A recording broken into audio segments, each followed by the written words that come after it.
আমি মাননীয় মুখ্যমন্ত্রীকে বলতে চাই যে কৃষ্ণচন্দ্র রাজা, যে রাজার প্রতিষ্ঠিত জগদ্ধাত্রী পূজা আজকে কৃষ্ণনগরে আপামর জনসাধারণের কাছে একটা বিশেষ জায়গা লাভ করেছে এবং সারা ভারতবর্ষের মধ্যে আজকে জগদ্ধাত্রী পূজা এই কৃষ্ণনগরের একটা ঐতিহ্য। যে কৃষ্ণচন্দ্র রাজা এই রকম একটা ঐতিহ্যপূর্ণ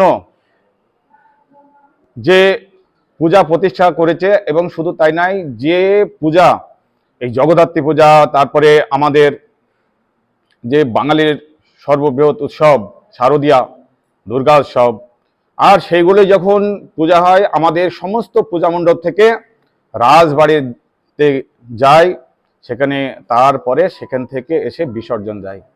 তাহলে কৃষ্ণনগরের যে আবেগ, কৃষ্ণনগরবাসীর যে বিশ্বাস, সেই বিশ্বাসের উপর আঘাত এনেছে বলে আমি মনে করছি। শুধু তাই নয়, আর 1947 সালে 15 আগস্ট যে কংগ্রেস, তৎকালীন কংগ্রেস নেতৃত্ব এখানে ভারতবর্ষকে ভাগ করেছিল, এই বাংলার এই অংশগুলিকে তৎকালীন সময় পাকিস্তানের অঙ্গ হতে করেছিল। আর তৎকালীন সময়ে এই কৃষ্ণচন্দ্র রাজার বংশধর যে রাজমাতা ছিলেন রানী জ্যোতির্ময়ী, আর সেই জ্যোতির্ময়ী এবং তৎকালীন সময়ে শ্যামাপ্রসাদ মুখার্জি এবং আরও কিছু শুভবুদ্ধি সম্পন্ন মানুষ সেদিন এই যে অন্যায়ের বিরুদ্ধে সেদিন মাঠে নেমেছিল, এবং তৎকালীন সময়ে লর্ড মাউন্টব্যাটেনকে বুঝাতে সক্ষম হয়েছিল। এবং শুধু তাই নয়, সেই সময় উদ্বাস্তুদের এই রানী যেভাবে সহযোগিতার হাত বাড়িয়ে দিয়েছিল, তাদেরকে পাশে এসে দাঁড়িয়েছিল, সেগুলি আজকে বর্তমানের মুখ্যমন্ত্রী হয়তো ভুলে গেছেন। তাই ভারতবর্ষের পতাকা করেছে, অর্থাৎ এই রানী জ্যোতির্ময়ী তৎকালীন সময়ে কংগ্রেস ভারত ভাগ করেছিল, আর এই রানী জ্যোতির্ময়ী পাকিস্তান ভাগ করে আবার ভারতের অঙ্গভূত করেছে এই এলাকা। এবং আমরা সকলেই জানি, কৃষ্ণনগরের এবং এই নদিয়াবাসী সকলেই জানি যে 1947 সালে 18 আগস্ট এখানে স্বাধীনতা লাভ করে।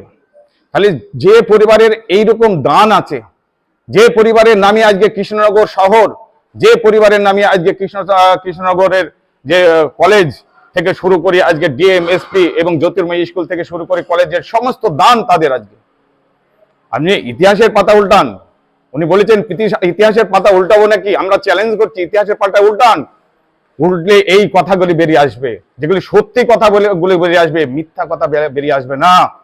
তাই সেই পরিবারের আজকে রাজবধূ আজকে বর্তমানে অমৃত রায় এই যে কেন আজকে প্রার্থী হয়েছে সেটাও আপনাদের জানা দরকার। এই কৃষ্ণনগরে ঐতিহ্য, আমরা কৃষ্ণচন্দ্র রাজার যে দুর্নীতির বিরুদ্ধে সবসময় রুখে দাঁড়িয়েছে, তার বংশধররা আমরা একের পর এক উদাহরণ দিয়ে আমরা প্রমাণ করতে পারি। যেমন জ্যোতির্ময়ীর নাম বললাম, শুধু তাই নাই, বর্তমানে এই যে সাংসদ মহামৈত্র, যাকে দেশদ্রোহিতার অপরাধে তাকে সাসপেন্ড করা হয়েছে, শুধু তাই নয়, সনাতনী যে সমাজ, বৃহত্তর যে সমাজ, তাদের আরাধ্য দেবী মা কালী, এবং সেই কালীকে নিয়ে যে কুরুচিকর মন্তব্য করেছে, আজকে সাধারণ মানুষ আজকে এইরকম একটা দেশদ্রোহী এবং হিন্দু ধর্মকে যারা আঘাত করে সেই রকম প্রার্থীর দিকে মুখ ফিরিয়ে নিয়েছে। আজকে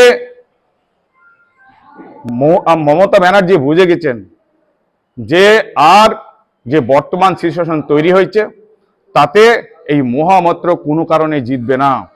সাধারণ মানুষ আজকে, যেহেতু আমাদের এইরকম একটা সম্ভ্রান্ত পরিবারের একজন মানুষ যে আজকে ভারতীয় জনতা পার্টির প্রার্থী হয়েছে, কেন তিনি প্রার্থী হয়েছেন? এই যে দুর্নীতি, কৃষ্ণনগরের আজকে 20 বছর কোনো উন্নয়ন হয়নি। কৃষ্ণনগরের সাংসদে কোনো কথা বলে না, এখানকার যারা সাংসদ হয়ে যায়। আজকে কৃষ্ণনগর থেকে করিমপুর রেল লাইনের জন্য যারা কথা বলে না, কৃষ্ণনগরের আমার বেলেডাঙ্গা যে দীর্ঘদিনের মানুষের যে অসুবিধা, আজকে তাদের যে অসুবিধা, চরম অসুবিধার মধ্যে পড়তে হয়, একটা পেশেন্ট আছে সেখানে শক্তিনগর হসপিটালে যেতে পারে না, সেই ফ্লাইওভার নিয়ে কোনো কথা বলে না। জলঙ্গি নদী আজকে একদম মজে যাচ্ছে, সেই জলঙ্গি নদীর উৎসস্থল আজকে সেখানে এক শ্রেণীর মানুষ দখল করে আছে, সেই জলঙ্গি নদীকে বাঁচানোর কোনো আজকে তাদের কোনো উদ্যোগ নেই। আজকে এই কৃষ্ণনগর লোকসভায় একের পর এক প্রশ্ন যদি আমরা তুলে ধরি এই মাননীয় মুখ্যমন্ত্রীর কাছে এবং বর্তমানে আবার যিনি তৃণমূলের ক্যান্ডিডেট হয়েছেন সেই প্রাক্তন সাংসদ মহামাত্রকে উনি প্রতিশ্রুতি দিয়েছিলেন সুগার মিল, এই এই নদিয়ার গর্ব মিল, সেই সুগার মিল এই সরকার আসার পরে বন্ধ করে দিচ্ছে, জমি লিজ দিচ্ছে, কোটি কোটি টাকা জমির মাটি কেটে কোটি কোটি টাকা তারা পাচার করছে, আর সেই টাকার কাটমানি আমার মনে হয় তৃণমূলের নেতৃত্বের হাতে চলে যাচ্ছে। তাহলে এই যে ঘটনা, অর্থাৎ লক্ষ লক্ষ গরিব চাষি যাদের অর্থকারী দ্বিতীয় অর্থকারী ফসল ছিল আখ, আর সেই আখটা পলাশির যে সুগার মিলে যেত সেটাও বন্ধ হয়ে গেছে। পাটের এই কৃষ্ণনগরের শুধু তাই নয়, নদিয়ার ওই অন্যতম মানে প্রধান অর্থকারী ফসল হচ্ছে পাট। কেন্দ্র সরকার যে মিনিমাম সাপোর্ট প্রাইস দিচ্ছে সেটাকেও এরা স্ট্যান্ড বাই রাখতে পারছে না, সেখান থেকেও 2000-1500 কম করে এরা পাট কিনছে পশ্চিমবঙ্গে, সেখানেও কাটমানি। তাহলে এই যে দুর্নীতি, এই যে কোনো ইস্যু নেই। আজকে আমাদের রানীমার যে অমৃতা রায় ভারতীয় জনতা পার্টির প্রার্থী হয়েছে, এই দুর্নীতির বিরুদ্ধে কৃষ্ণনগর এলাকার মানুষকে তিনি আগামী দিনে যে পরিষেবা দেওয়ার জন্য এবং দুর্নীতিমুক্ত একটা সমাজ ব্যবস্থা গড়ার জন্য তিনি আজকে স্বেচ্ছায় ভারতীয় জনতা পার্টির যে প্ল্যাটফর্ম, সেই প্ল্যাটফর্ম তিনি বেছে নিয়েছেন। আজকে ইনি প্রার্থী হওয়ার পরেই সাধারণ মানুষ আজকে ভারতীয় জনতা পার্টির যে জনপ্লাবন তৈরি হয়েছে, যেখানে যাচ্ছি রানীমা রানীমা, অমৃতা রায় বলতে হচ্ছে না, রানীমা, অর্থাৎ এই পরিবারের যে আবেগ, সেই আবেগ আজকে রানীমা ভোটে দাঁড়ানোর পরে গ্রামে গঞ্জে আমি যখন রানীমার সঙ্গে ঘুরছি তখন বুঝতে পারলাম এই পরিবারের কি একটা আবেগ, এই পরিবারের কি দান আছে এই নদিয়ার বাসীর প্রতি। তাই আমরা এই যে মমতা ব্যানার্জি আমাদের মাননীয় মুখ্যমন্ত্রী যেটা বলেছেন এবং তার যে যার সমর্থনে আজকে তিনি প্রচারে এসেছিলেন, সেই মহামন্ত্র দেশদ্রোহী মা কালীকে নিয়ে কুরুচিকর মন্তব্য করছেন, তাই সাধারণ ভোটারদের আজকে সেই দিক থেকে মোটিভেট করার জন্য তিনি এই কৃষ্ণচন্দ্র রাজা এবং রানীমার নামে কুরুচিকর মন্তব্য করছে। কিন্তু সাধারণ মানুষ এটা বুঝে গেছে যে আগামী দিনে কৃষ্ণনগর লোকসভায় যদি উন্নয়ন করতে হয় তাহলে রানীমাকে দরকার। কেন আর একটা বলছি, ইনি হচ্ছে মাননীয় প্রধানমন্ত্রীর স্নেহধন্যা এবং তিনার সঙ্গে ডাইরেক্ট কথা বলেছেন। 100টা প্রকল্পকে ওনাকে দেখে বেঁচে রাখতে বলেছেন। যখন যেটা প্রচারে যাবেন, গুরুত্বপূর্ণ স্থান বা গুরুত্বপূর্ণ কাজ সেটাকে আপনাকে লিপিবদ্ধ করার কথা বলেছেন। আজকে সেই জন্য উনি 100টা কাজ তিনি ইতিমধ্যেই পরপর তালিকা করে সাজানো শুরু করেছে। আজকে সেই জায়গায় দাঁড়িয়ে বলছি, এই যে আগামী দিনে যদি এই যে ভোট আসছে, সেই ভোটে আমাদের এখান থেকে সাধারণ মানুষ আজকে দেশদ্রোহী এবং শুধু তাই নয়, যারা মা কালীকে অপমান করছে সেই তৃণমূলের প্রার্থীকে ভোট দেবে না।